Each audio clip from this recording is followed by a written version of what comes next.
What are you doing with your life? Uh-oh. Don't tell, don't fucking... Wrapping your mind around your life is pretty hard because you're up to your neck in it. It's like trying to understand the ocean while learning how to swim. On most days, you're busy just keeping your head above water, so it's not easy to figure out what to do with your life and how to spend your time.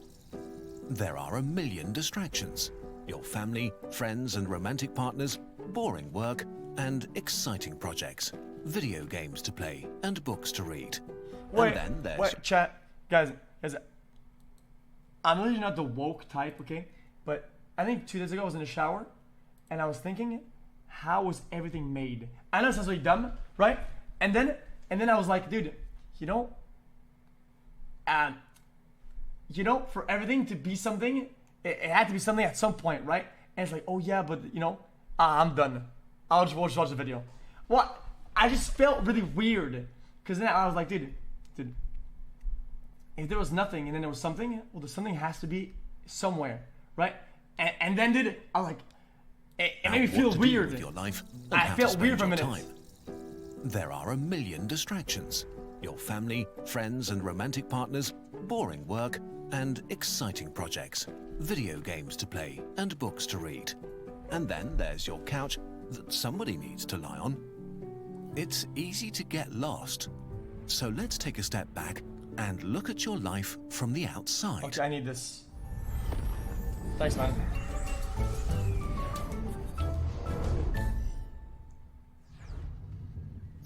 The average Kurzgesagt viewer is around 25 years old, which is a pretty good time in the life of most people. The insecurities... That's a me! That's a me! ...of the teenage years have begun to recede. Maybe you find yourself in a job or a long-term relationship. Maybe you've started a family or are working on an advanced degree. Maybe you're not doing any of that and still want to enjoy life, whatever that means to you. Or maybe you feel stuck and don't know where to go yet. About 1 in 20 people watching this video will get to live to 100. Let's assume you are one of the lucky ones, which means you had a total of 5,200 weeks of life at your disposal when you were born. You spent the first 600 weeks of your life being a kid and 400 being a teenager. During this time, you were pretty useless for society and also not very free to make your own decisions. As a payoff, you were somewhat spared from the consequences and responsibilities of adulthood. Mostly because well-meaning adults protected you by cleaning up your mess and giving you time to find yourself. This time is necessary to make you, at least in theory, a functioning human. Although most people probably don't feel like that after puberty. Guys, I'm like the best stack chat, guys. This is giving me really odd, like, just weird, depressing vibes, dude. It's almost like it makes me think about all the negative things that are possible. Like, oh, dude, if you get a kid, it's kind of useless, right? Until it becomes not useless. But then when it's useless, it kind of leaves you and it's on its own, and then it doesn't comes back. And so then what's the point, dude? By the time you're 20, over 1,000 of your 5,200 weeks have passed.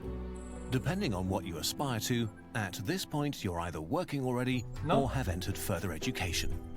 The amount of fun you can have in this phase of your life varies a lot. If you pick up a trade or need to work to support yourself or others, the serious side of life begins earlier. If you go to university, you get to push back work life a bit longer. In any case, most people start working for real in their 20s at the latest, which begins the productive or potentially grindy or soul-crushing period of your life. People tend to work until the age of 65, which means that... Guys, can I say something really weird? Okay, I never take a step back and appreciate everything in the grand scheme of things. I know this sounds really not entitled, but kind of it kind of takes me back.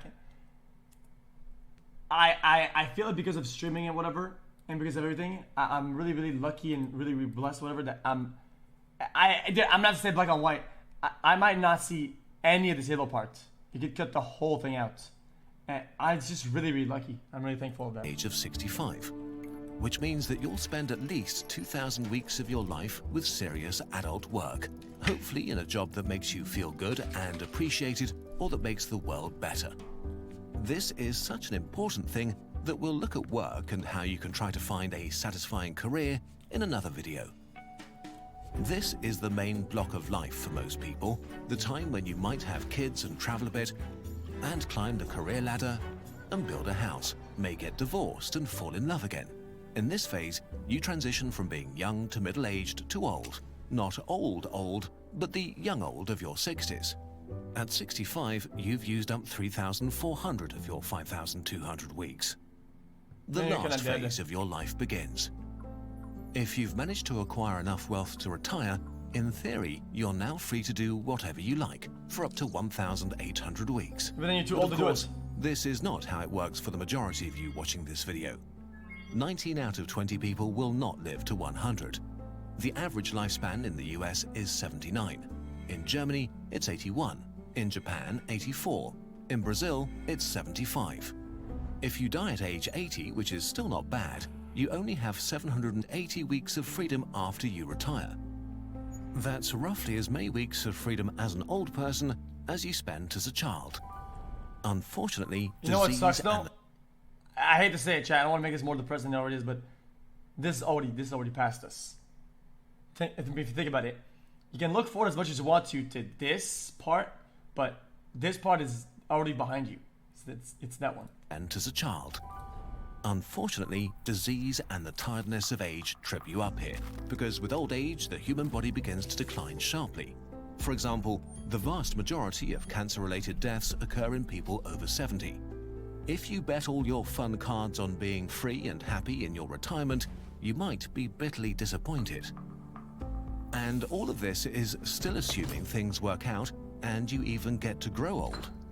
You can drown in a pool at age 7, get cancer at age 32, die in a car crash at age 48.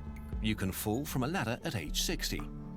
Every day the universe rolls a bunch of dice for every human, and every day someone somewhere on this planet rolls a critical failure and their life ends that day. The older you get, the more dice are rolled for you. Usually when you swim through the ocean that is your life, you don't think about all of this too much, and that's fine. Life is engaging enough by itself, and the future is this undefined weird thing. But thinking about it from time to time is helpful in refocusing on what you want to do and to minimize regrets you will have when you look back. And to remind you that if you don't use your time today, you might not get a chance to use it tomorrow. Life is complicated, and it's hard to make decisions between all the things and people that are important to you. This has become painfully obvious to billions of people during the coronavirus pandemic. If you respected social distancing, so many things that we took for granted were not available anymore. Traveling and public places and eating out and seeing friends and meeting new people. Spending time together became limited and precious, but actually, the time you have with the people you love is already precious. Think of your parents. As a child, you spend basically every day with them. Your time spent together begins to decline as you transition and become a teenager and fight to develop your own identity. But as teenagers, you probably still see them regularly, which changes as you enter your 20s, when most people move out for university, for work, or just to be on their own. If you're making an effort to be with your parents for 2 full weeks each year for the rest of their lives, which covers the main holidays, birthdays, and a bit extra, you still have already spent more than 90% of the time you will ever spend with them, even if they grow pretty old. If they die earlier, or if you see them only a few days each year, this number shrinks even more. So, in all likelihood, the vast majority of time you will ever spend with your parents has passed. The same holds true for your siblings or old friends that moved to the other side of the country. You're at the tail end of the time with some of the most important people in your life. Guys. The positive part of it is coming, guys. It's Kurzgesagt. There's a good thing. It's just the way it's, guys, it's right there. Just, guys, come on. We're almost there, guys. One day, you will see them for the last time. And it's actually the same with everything else. The concept of doing something for the last time feels eerie, like something that you should only experience when you're on death row or extremely old or something like that. But it happens all the time. Is there a hobby you've been lazy about for a long time? Maybe you still have those Warhammer minis that you wanted to paint. Did you always want to revisit that place where you had an amazing time a decade ago? Is there someone you wanted to reach out to for a long time but haven't yet? Or pick up that sport again to meet new friends? Maybe you will never do any of these things again because life gets in the way and at some point it's too late. As the global pandemic begins to wind down, we will all soon be able to be with each other again and do fun things together. It's never a bad time to reach out to a friend or a potential friend and let them know that you're looking forward to hanging out.